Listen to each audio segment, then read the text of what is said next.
Hi, ഞാൻ അനുദീപ്. ഇപ്പോഴുള്ള PSC പരീക്ഷകൾ പുസ്തകപ്പുഴുക്കൾക്ക് വേണ്ടി മാത്രമുള്ളതല്ല.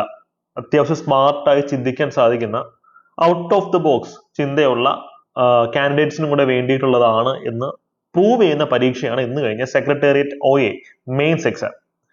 അപ്പൊ നമുക്ക് പല ചോദ്യങ്ങളും സ്മാർട്ടായി ചിന്തി ഉത്തരത്തിലേക്ക് എത്താൻ പറ്റുമായിരുന്നു. പക്ഷെ സിലബസ് നന്നായി പഠിച്ചൊരു വ്യക്തിക്ക് മാത്രമാണ് നല്ല രീതിയിൽ ഇതിനകത്ത് നമുക്ക് പെർഫോം ചെയ്യാൻ സാധിക്കുക. അപ്പൊ ഇന്ന് നമുക്ക് അത്തരത്തിലുള്ള അനാലിസിസ് ആണ് നടക്കുന്നത്. ഇനി നടക്കാൻ പോകുന്ന CPU എക്സാം നടക്കാൻ പോവുകയാണ്, അല്ലെങ്കിൽ ഡിഗ്രി ലെവൽ എക്സാംസ് നടത്താൻ പോവുകയാണ്. അവിടെയൊക്കെ നിങ്ങൾ ഈ ഒരു മെന്റാലിറ്റി, ഞാൻ ഇനി പറയുന്ന മെന്റാലിറ്റിയിൽ വർക്ക് ചെയ്യുകയാണെങ്കിൽ ഒബ്ജക്റ്റീവ് പേപ്പറുകൾക്ക് വലിയ രീതിയിൽ നിങ്ങൾക്ക് മാർക്ക് ബൂസ്റ്റ് ചെയ്യാൻ സാധിക്കും. അപ്പൊ ഇന്നത്തെ ക്ലാസ് നോട്ട്സ് ഞാൻ ടെലിഗ്രാമിൽ അപ്ലോഡ് ചെയ്തിട്ടുണ്ട്. ടെലിഗ്രാം ചാനലിന്റെ ലിങ്ക് ഞാൻ കമന്റ് സെക്ഷനിൽ പിൻ ചെയ്തിട്ടുണ്ട് കേട്ടോ. അവിടെ ഡെയിലി തരുന്ന മോക്ക് ടെസ്റ്റുകൾ മാത്രം ഒന്ന് വർക്ക്ഔട്ട് ചെയ്താൽ മതി. നിങ്ങൾക്ക് നല്ല രീതിയിൽ എക്സാമിൽ പെർഫോമൻസ് എൻഹാൻസ് ചെയ്യാൻ സാധിക്കും. നമ്മൾ എപ്പോഴും പറയുന്നൊരു കാര്യമാണ്, നമ്മൾ തലച്ചോറ് കൊണ്ട് ചിന്തിക്കുന്നു, പഠിക്കുന്നു. അതേ തലച്ചോറ് കൊണ്ട് നിങ്ങൾ എന്തിനാ വിഷ്വലൈസ് ചെയ്യണം. അതേ തലച്ചോറ് കൊണ്ട് കുറച്ചൊന്ന് മാറി ചിന്തിക്കണം. അപ്പോൾ പല ചോദ്യങ്ങളുടെ ഉത്തരത്തിൽ പെട്ടെന്ന് എത്താൻ സാധിക്കും. കഴിഞ്ഞ സിവിൽ എക്സൈസ് ഓഫീസർ പരീക്ഷയിൽ ഞാൻ പറഞ്ഞൊരു കാര്യമാണ്, പലപ്പോഴും ഒരു ഫുൾ ക്വസ്റ്റ്യൻ വായിക്കാതെ തന്നെ ഫസ്റ്റ് സ്റ്റേറ്റ്മെന്റ് മാത്രം വായിച്ചു, അല്ലെങ്കിൽ ഏതെങ്കിലും ഒരൊറ്റ സ്റ്റേറ്റ്മെന്റ് വെച്ച് ഉത്തരത്തിലേക്ക് എത്താൻ പറ്റും. ഇന്ന് നടന്ന സെക്രട്ടേറിയറ്റ് OAയിലും നമുക്ക് അത്തരത്തിലുള്ള ചോദ്യങ്ങൾ കിട്ടിയിരുന്നു. ഈ ചോദ്യം ജസ്റ്റ് ഒന്ന് നോക്കിയേ. നമ്മൾ ഇന്റലക്ച്വൽ കറക്കിക്കുത്ത് അല്ലെങ്കിൽ എലിമിനേഷൻ ടെക്നിക്സ് എന്ന് പറയുന്നതിന്റെ കുറച്ച് ഉദാഹരണങ്ങൾ നമുക്കൊന്ന് പരീക്ഷിച്ച് നോക്കാം. ഈ ഒരു ചോദ്യങ്ങൾ ജസ്റ്റ് നോക്കാം. ഇന്നത്തെ വളരെ ചെറിയൊരു വീഡിയോ ആയിരിക്കും കേട്ടോ. കാര്യം LSTയുടെ ഇന്റർവ്യൂ പ്രോഗ്രാംസ് നടക്കുകയാണ്. അതുകൊണ്ട് തന്നെ ടൈമിന്റെ ഒരു പ്രശ്നം ഉള്ളത് കൊണ്ടാണ് ഇന്നത്തെ വീഡിയോ ചുരുക്കുന്നത്. അപ്പൊ പെട്ടെന്ന് ഞാൻ കുറച്ച് കാര്യങ്ങൾ പറഞ്ഞിട്ട് പോകും. നിങ്ങൾ ഇത് പറയുന്ന കാര്യങ്ങൾ ജസ്റ്റ് ഒന്ന് ശ്രദ്ധിക്കാൻ ശ്രമിക്കാം. കേരള ചരിത്രത്തിലെ പ്രധാന സംഭവങ്ങളെ കാലഗണനാക്രമത്തിലാക്കുക. നിങ്ങൾ സ്കാൻ ചെയ്യുമ്പോൾ തന്നെ ഒരു കാര്യം മനസ്സിലാവും, ബ്രിട്ടീഷുകാർക്കെതിരായ ഒരു എന്താ പറയാ പ്രസ്ഥാനങ്ങളാണ് ഇവയെല്ലാം. നമ്മൾ പണ്ട് തൊട്ടേ പഠിക്കുന്ന ഒരൊറ്റ കാര്യമുണ്ട്, എന്താ? ബ്രിട്ടീഷുകാർക്കെതിരായി കേരളത്തിലെ ഏറ്റവും ആദ്യകാല പ്രക്ഷോഭങ്ങൾ ഒന്നാണ് ഇത്, ആറ്റിങ്ങൽ കലാപം. അത് എല്ലാവർക്കും അറിയുന്ന ഒരു കോമൺ ഫാക്റ്റാണ്. അപ്പൊ ആറ്റിങ്ങൽ കലാപമാണ് ആദ്യമേ വരുന്നത് എന്നുള്ള കാര്യം 100% ഉറപ്പാണ്. അത്തരത്തിലുള്ള ഒറ്റ ഓപ്ഷനേ ഉള്ളൂ, സി. അല്ലാതെ ഓരോന്നിന്റെ വർഷം കണ്ടെത്തി വർഷം പഠിക്കണം എന്നല്ല പറഞ്ഞത്, പഠിക്കണം. പക്ഷെ എക്സാം ഹോളിൽ ഇരിക്കുമ്പോൾ ചിലപ്പോൾ അത് ഓർത്തെടുക്കാൻ പറ്റുന്ന വരില്ല. അപ്പൊ നമ്മൾ എന്ത് ചെയ്യണം? ഒന്ന് സ്മാർട്ടായിട്ട് ചിന്തിച്ചു നോക്കുക. എന്നാണ് ലോജിക്കൽ കറക്കി കുത്തുന്ന പറഞ്ഞത് ഇത് തന്നെയാണ്. ഈ ഒരു രീതിയിൽ നിങ്ങൾ ചിന്തിച്ചു തുടങ്ങുമ്പോൾ പല ചോദ്യങ്ങളുടെ ഉത്തരം വളരെ ഈസി ആയിട്ട് കിട്ടും. ഇവിടെ നിങ്ങൾ എത്ര സമയമാണ് ലാഭിക്കുന്നത് എന്ന് ആലോചിക്കുക. കാര്യം എക്സാം ഹോളിൽ സമയമാണ് മാർക്കാണ് സമയം. നമ്മൾ ഓരോ സെക്കൻഡ് ലാഭിക്കുമ്പോൾ അത് ചിലപ്പോൾ 1 മാർക്കായിട്ട് അല്ലെങ്കിൽ 1/2 മാർക്കായിട്ട് ചിലപ്പോൾ 0.1 മാർക്കായിട്ട് കൺവേർട്ട് ആകും. അത് നമുക്ക് വളരെ വളരെ വിലപ്പെട്ടതാണ്. ഈ ഒരു ചോദ്യം നിങ്ങൾക്ക് വിഷ്വലൈസേഷൻ കൂടെ മാത്രം ഉത്തരം കണ്ടെത്താൻ സാധിക്കും. മുൻപ് കണ്ടത് ഒരു ഈസി ക്വസ്റ്റ്യൻ ആണ്, ഇത് കുറച്ച് അനലിറ്റിക്കൽ ചോദ്യമാണ്. ഈ ചോദ്യം നോക്കിക്കേ. ജോഗ്രഫിയിൽ അത്യാവശ്യം ഒരു വിശകലനാത്മകമായ ഒരു ചോദ്യമാണ്. പക്കാ പുസ്തക പുഴുക്കൾ പഠിച്ച കാര്യങ്ങൾ മാത്രം ഓർത്തെടുക്കാൻ ശ്രമിക്കുമ്പോൾ ഒരു സ്മാർട്ട് ബ്യൂറോക്രാറ്റ് എന്ത് ചെയ്യും? അയാളുടെ ഒരു വിഷ്വലൈസേഷൻ മനസ്സിൽ നിന്ന് വിഷ്വലൈസ് ചെയ്ത് പോകും കാര്യങ്ങളൊക്കെ. ഒന്ന് നോക്കിയേ. ഇന്ത്യൻ കാലാവസ്ഥ, ജനജീവിതം എന്നിവയെ രൂപപ്പെടുത്തുന്നതിൽ ഉത്തരപർവ്വത മേഖല വഹിക്കുന്ന പങ്കുമായി ബന്ധമില്ലാത്ത പ്രസ്താവന. ഇത് വട്ടമിട്ട് വെച്ചോണേ. ബന്ധമുള്ളത്, ബന്ധമില്ലാത്ത പ്രസ്താവന. തെറ്റ് ഏതാണെന്നാണ് ചോദിച്ചിട്ടുള്ളത് അല്ലെ? നദികളുടെ ഉത്ഭവ പ്രദേശം. ഇതിപ്പം ഏത് പർവ്വതം, വെസ്റ്റേൺ ഗാർഡ്സ് എടുത്താലും ഈസ്റ്റേൺ ഗാർഡ്, പൂർവ്വഘട്ടമായിക്കോട്ടെ പശ്ചിമഘട്ടമായിക്കോട്ടെ ഉത്തരപർവ്വത മേഖല ആയിക്കോട്ടെ, എല്ലാത്തിനും ഈ ഒരു സ്റ്റേറ്റ്മെന്റ് കറക്റ്റ് അല്ലേ? നദികൾ ഉത്ഭവിക്കില്ലേ അവിടെ? അത് ഉത്ഭവിക്കുക, സംശയമില്ലാത്തൊരു കാര്യമാണ്. മൺസൂൺ കാറ്റിനെ തടഞ്ഞു നിർത്തി ഉത്തരേന്ത്യയിൽ ഉടനീളം മഴ പെയ്യിക്കുന്നു. അതും വളരെ പ്രസക്തമായ ഒരു പോയിന്റ് ആണ്. സപ്പോസ് നിങ്ങൾക്ക് ഇത് അറിയില്ലെങ്കിൽ മാറ്റി വെക്കാം. നോക്കിയേ. ഉഷ്ണകാലത്ത് തെക്ക് നിന്ന് വീശുന്ന വരണ്ട ശീതക്കാറ്റിനെ ഇന്ത്യയിലേക്ക് കടക്കാതെ ചെറുക്കുന്നു. ഇവര് അലുവയെ മത്തിക്കറി എന്ന് പറയുന്ന പോലെ ഒരു മാച്ചിങ് ഇല്ല. അതായത് ഇത് ഇന്ത്യ ആണെങ്കിൽ ഇതാണ് തെക്ക് അല്ലെ?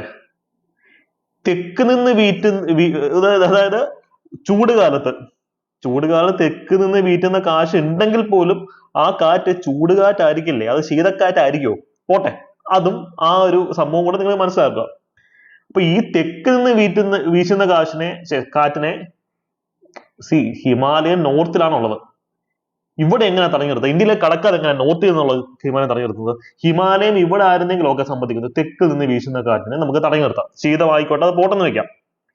അപ്പൊ ഇതെങ്ങനെ ശരിയാവും? ഇത് നിങ്ങളൊന്ന് ചിന്തിച്ച് നോക്കുന്നു, വിഷ്വലൈസ് ചെയ്യുമ്പോൾ ഇത് എങ്ങനെയാണ് ശരിയാവുന്നത്? ഇന്ത്യയുടെ മാപ്പ് വരയ്ക്കണമെന്നില്ല. ഇന്ത്യയുടെ നോർത്ത് ഉത്തരമേഖലയിലാണ് ഹിമാലയം എന്നുള്ള കാര്യം മാത്രം ആലോചിച്ചാൽ തെക്ക് നിന്ന് വരുന്ന കാറ്റിന് എങ്ങനെയാണ് ഉത്തരത്തിലുള്ള ഹിമാലയം തടഞ്ഞു നിർത്തുന്നത്? അതും ഇത് ആക്ച്വലി ടിബറ്റൻ പ്ലേറ്റോ ഇവിടെ നിന്ന് വരുന്ന കാറ്റിനെ പറ്റിയാണ് ഇവിടെ പറയുന്നത്, പക്ഷെ ഓപ്ഷൻ മാറ്റി കൊടുത്തിരിക്കുകയാണ്. അപ്പൊ ഈ സ്റ്റേറ്റ്മെന്റ് ഭയങ്കര അബദ്ധമാണ്. അപ്പൊ ഈ സ്റ്റേറ്റ്മെന്റ് റോങ് ആണെന്ന് വളരെ ഈസി ആയിട്ട് നമുക്ക് ക്ലാരിറ്റിയിൽ കിട്ടും. ഇതാണ് നമ്മൾ സിവിൽ സർവീസസിൽ ഉപയോഗിക്കുന്ന അനലിറ്റിക്കൽ ടെക്നിക്. പലപ്പോഴും ഭയങ്കര ഫാക്ച്വൽ ആയിട്ടുള്ള ചോദ്യങ്ങൾ, അനലിറ്റിക്കൽ ആയിട്ടുള്ള ചോദ്യങ്ങൾ വരുമ്പോൾ ആ ചോദ്യകർത്താവ് ചെക്ക് ചെയ്യാൻ ശ്രമിക്കുന്നത് നമ്മുടെ ഈ ഒരു മെന്റാലിറ്റിയാണ്. ഇയാള് ഒരു ബ്യൂറോക്രാറ്റ് ആകുമ്പോൾ പ്രോബ്ലം സോൾവ് ചെയ്യാൻ പറ്റും, അതാണ് അവർ നോക്കുന്നത്. അല്ലാതെ ഇയാൾ ജോഗ്രഫിയിൽ പണ്ഡിതയാണോ എന്നല്ല നോക്കുന്നത്. സോ ഈ രീതിയിൽ സ്മാർട്ടായി തന്നെ നിങ്ങൾ എന്ത് ചെയ്യണം? ചോദ്യങ്ങൾ അപ്രോച്ച് ചെയ്യണം, അല്ലെ? ഈ ഒരു ചോദ്യം നോക്കിയാൽ വൈവിധ്യമാർന്ന സസ്യ ജന്തുജാലങ്ങൾ ഉടലെടുക്കുന്നതിന് കാരണമാകുന്നു. എയും ഡിയും ഒക്കെ ഒരുവിധം എല്ലാ പർവ്വത മേഖലകളെയും സംബന്ധിച്ച് കറക്റ്റ് ആവും. പൂർവ്വഘട്ടം എടുക്കുക, പശ്ചിമഘട്ടം എടുക്കുക, ഉത്തരപർവ്വത മേഖല എടുക്കുക, ദക്ഷിണപർവ്വത മേഖല ഉണ്ടെങ്കിൽ അതും എടുക്കുക, ആൻഡമാൻ കാടുകൾ എടുക്കുക. നമ്മുടെ അത് നിങ്ങൾക്ക് അതിന്റെ ലോജിക്ക് മനസ്സിലായി. ഇതൊക്കെ ജനറൽ സ്റ്റേറ്റ്മെന്റ്സ് ആണ്. അതുകൊണ്ട് തന്നെ വിഷ്വലൈസ് ചെയ്യാൻ പഠിക്കുക. ഇതിന്റെ ഒക്കെ ക്ലാസ്സസ് നിങ്ങൾക്ക് യൂട്യൂബിൽ ഫ്രീ ആയിട്ട് തന്നെ തന്നിട്ടുണ്ട്. അതെല്ലാം കാണുക, കണ്ട് നമുക്ക് ആ ഒരു ടെക്നിക്ക് ഡെവലപ്പ് ചെയ്യാൻ സാധിക്കും. ഞങ്ങൾ ഇനി ജനറൽ PSCയുടെ പുതിയ ബാച്ചുകൾ ആരംഭിക്കാൻ പോവുകയാണ്. Secretariat assistant, sub inspector mains ബാച്ചുകളും ഇനി വരാൻ പോകുന്ന പരീക്ഷയ്ക്കൊക്കെ നിങ്ങൾക്ക് ഹെൽപ്പ് ചെയ്യുന്ന ബാച്ചുകൾ സ്റ്റാർട്ട് ചെയ്യാൻ പോവുകയാണ്. അപ്പൊ അവിടെ ഞങ്ങൾ ഈ രീതിയിലായിരിക്കും പഠിപ്പിക്കുക. സിലബസ് A to Z ആഴത്തിൽ ഇറങ്ങി പഠിപ്പിക്കും. അതിനോടൊപ്പം ഇത്തരത്തിൽ കറക്കി കുത്താനുള്ള സ്മാർട്ട് വർക്ക് ചെയ്യാനുള്ള ടെക്നിക്ക് നിങ്ങളിലേക്ക് എത്തിക്കുന്നതാണ്. അത് ഏറ്റവും അഫോർഡബിൾ ആയിട്ടുള്ള ഫീസ് സ്ട്രക്ചർ തന്നെ. ഈ ഒരു ചോദ്യം 64ാമത്തെ ചോദ്യം മറ്റൊരു രസകരമായ ഒരു ചോദ്യമാണ്. ലോജിക് ഉപയോഗിച്ച് എങ്ങനെ അതിനെ സോൾവ് ചെയ്യാൻ പറ്റുന്ന നോക്കി. കൺസ്യൂമർ പ്രൊട്ടക്ഷൻ ആക്ട് അല്ലെ, ഇത് പ്രകാരം ഉപഭോക്താവിന്റെ കൺസ്യൂമറിന്റെ അവകാശങ്ങളിൽ പെടാത്തത്, എക്സ്ക്ലൂഡഡ് ആയിട്ട് പെടാത്തത് എന്നാണ് ചോദ്യം. തെറ്റായിട്ടുള്ള പ്രസ്താവന ഏതെന്നാണ് ചോദിക്കുന്നത് ചുരുക്കി പറഞ്ഞാൽ. ഞാനൊരു ഒരു സാധനം വാങ്ങിക്കുന്നു, അപ്പൊ അത് പൊട്ടിത്തെറിക്കരുതെന്ന് എനിക്ക് നിർബന്ധമുണ്ട്. അപ്പൊ അത് സുരക്ഷിതത്വം വേണം. അത് കറക്റ്റ് ആണ്. ബിയോ വിപണി നിരക്കിനേക്കാൾ കുറഞ്ഞ വിലയ്ക്ക് സാധനങ്ങളോ സേവനങ്ങളോ ആവശ്യപ്പെടാനുള്ള അവകാശം. ഞാൻ നാളെ സ്വർണ്ണക്കടയിൽ പോയി, ഇന്ന് സ്വർണ്ണത്തിന്റെ വില പവന് 70,000 രൂപയാന്നിരിക്കട്ടെ. ഞാൻ സ്വർണ്ണക്കടയിൽ പോയിട്ട് എനിക്ക് സ്വർണ്ണത്തിന്റെ വില ഞാൻ 10 രൂപ തരാം, അല്ലെങ്കിൽ 550 രൂപ ലൊക്കം തരാം, എനിക്ക് സ്വർണം തായോ എന്ന് പറയാൻ പറ്റുമോ? എനിക്ക് ഒന്ന് ആലോചിക്കുക. വിപണി വില, മാർക്കറ്റ് പ്രൈസിനേക്കാൾ കുറഞ്ഞ വിലയ്ക്ക് എനിക്ക് സാധനം വേണമെന്ന് എവിടെങ്കിലും പോയി പറഞ്ഞു കഴിഞ്ഞാൽ അവര് എനിക്ക് വട്ടാന്ന് പറഞ്ഞ് പിടിച്ച് കൂട്ടിയിടും. അപ്പൊ ബി ലോജിക്കലി ആലോചിക്കുമ്പോൾ തെറ്റാണ്. ഒരു ഉപഭോക്താവിന് ഇതിനുള്ള അവകാശമില്ല. പക്ഷെ സിയും ഡിയും ലോജിക്കലി ആലോചിക്കുമ്പോൾ ശരിയാന്ന് തോന്നും, അല്ലെ? വിപണി വിലയേക്കാൾ കുറഞ്ഞ വിലയ്ക്ക് അവരെ തരുവാണെങ്കിൽ ഓക്കെ, വാങ്ങിക്കാം. എനിക്ക് വേണമെന്ന് പറഞ്ഞ് എനിക്ക് അവകാശപ്പെടാൻ പറ്റുമോ? ആവശ്യപ്പെടാൻ പറ്റുമോ? അത് എന്ത് ലോജിക്ക് അതിനകത്തുള്ളത്? അപ്പൊ ബി തമ്മിൽ ഏറ്റവും കല്ലുകടിയുള്ള സ്റ്റേറ്റ്മെന്റ് ബി ആണ്. അപ്പൊ ഇതിന് ഉത്തരം ബി എന്നുള്ള ഉത്തരത്തിലേക്ക് എത്താം. എക്സാം ഹോളിൽ ഇരിക്കുമ്പോൾ എങ്ങനെ ചിന്തിക്കണം എന്നാണ് പറയുന്നത്. ഈ രീതിയിൽ നമുക്ക് ചിന്തിക്കാൻ പറ്റും. ഒരു പഴയ പാറ്റേണിൽ സ്റ്റക്ക് ആയിട്ടിരിക്കുന്ന വ്യക്തിയാണ് നിങ്ങൾ, ഈ രീതിയിൽ ചിന്തിച്ച് തുടങ്ങണം. നമുക്ക് ഈ രീതിയിൽ ചിന്തിക്കാൻ പറ്റുന്ന പരിപാടിയുള്ളൂ. വളരെ എളുപ്പ പണിയാണത്. ഇത് നിങ്ങൾക്കുള്ള ഹോംവർക്ക് ആണ്. ഇതിന്റെ ഉത്തരം നിങ്ങൾ കമന്റ് സെക്ഷനിൽ പറയണം, അല്ലെ? ക്ലൂ ഞാൻ തരാം. ഉപദ്വീപീയ പീഠഭൂമിയിലെ പരൽ രൂപ ശിലാപാളിയിലും ഉയരം കുറഞ്ഞ കുന്നുകളിലുമാണ് ധാതു വിഭവങ്ങൾ ഏറെ കേന്ദ്രീകരിച്ചിരിക്കുന്നത്. ഇത്ര വായിക്കുമ്പോൾ തന്നെ നമ്മുടെ ഗ്യാസ് പോകും. ബാക്കി സ്റ്റേറ്റ്മെന്റ്, ഈ മേഖലയുമായി ബന്ധപ്പെട്ട് തന്നിരിക്കുന്ന പ്രസ്താവനകൾ തെറ്റായവ കണ്ടെത്തുക. എല്ലാവർക്കും അറിയാം, ചോട്ടാ നാഗ്പൂർ പ്രദേശം ഇന്ത്യയിലെ ഏറ്റവും സമ്പന്നമായ ധാതു കലവറയാണ്, അല്ലെ? ബി ധാരാളം ലോഹ അലോഹ ധാതുക്കളാൽ സമൃദ്ധമാണ്. ഇവിടെ ഡൗട്ട് വെച്ചോട്ടെ. ഇവിടെ ധാതു വിഭവങ്ങൾ ഏറെ കേന്ദ്രീകരിച്ചിട്ടുള്ള ഒരു മേഖലയെ പറ്റിയാണ് ചോദ്യം.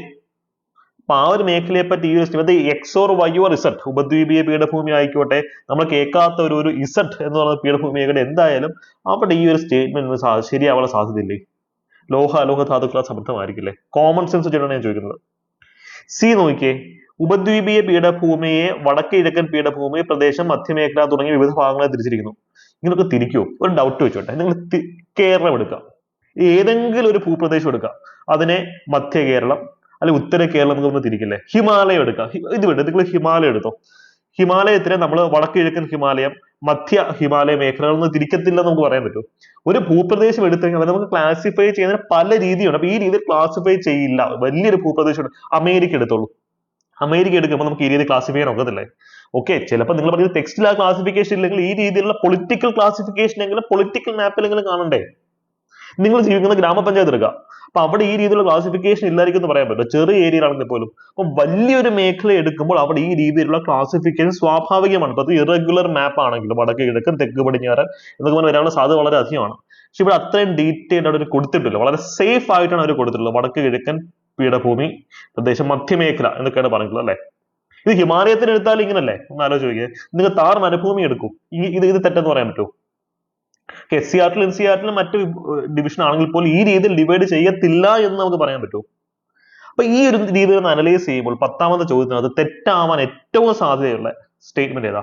സപ്പോസ് ഇത് തെറ്റാവാൻ സാധ്യതയുണ്ടെന്ന് തന്നെ നിങ്ങൾ സങ്കല്പിച്ച കുഴപ്പമില്ല. എന്നാലും കൂട്ടത്തിൽ ഏറ്റവും അധികം തെറ്റാവാൻ സാധ്യതയുള്ള സ്റ്റേറ്റ്മെന്റ് ഏതാണെന്നുള്ളത് കമന്റ് സെക്ഷനിൽ പറയാം. ഇതൊരു എളുപ്പപ്പണിയാണെന്ന് ഞാൻ പറയുന്നില്ല, കുറച്ച് ഡിഫിക്കൽട്ട് ആണ്. ഈ രീതിയിൽ നമ്മൾ തലച്ചോറിനെ ട്യൂൺ ചെയ്യുന്നത് കുറച്ച് ഡിഫിക്കൽട്ട് ഉള്ള പരിപാടിയാണ്. വൺസ് നിങ്ങൾ ആ ട്യൂണിങ് സക്സസ്ഫുൾ ആയിട്ട് ചെയ്ത് കഴിഞ്ഞാൽ നിങ്ങളുടെ ലൈഫ് മാറും. കാര്യം ഒരു PSC എക്സാം എന്ന് പറയുന്നത് ജസ്റ്റ് ഒരു പരീക്ഷയല്ല, അത് നിങ്ങളുടെ ജീവിതമാണ്. ഈ അടുത്തൊരു 10, 25, 30 വർഷത്തേക്കുള്ള ജീവിതമാണ്. നിങ്ങളുടെ മാത്രമല്ല, നിങ്ങൾ സെർവ് ചെയ്യുന്ന ജനങ്ങളുടെ ജീവിതമാണ്. അത് മനസ്സിൽ വെച്ചുകൊണ്ട് വേണം ഇത്തരം വലിയ പരീക്ഷകൾ നമ്മൾ തയ്യാറെടുക്കാൻ. പരീക്ഷ എളുപ്പമാണ്, നമ്മുടെ മെന്റാലിറ്റി മാത്രം ഒന്ന് കറക്റ്റ് ചെയ്താൽ മതി. So all the very best. നന്നായി തന്നെ പഠിക്കുക. ഇനിയുള്ള എക്സാംസ് എല്ലാം അടിപൊളിയായിട്ട് തന്നെ സ്കോർ ചെയ്യണം. Thank you. ബൈ.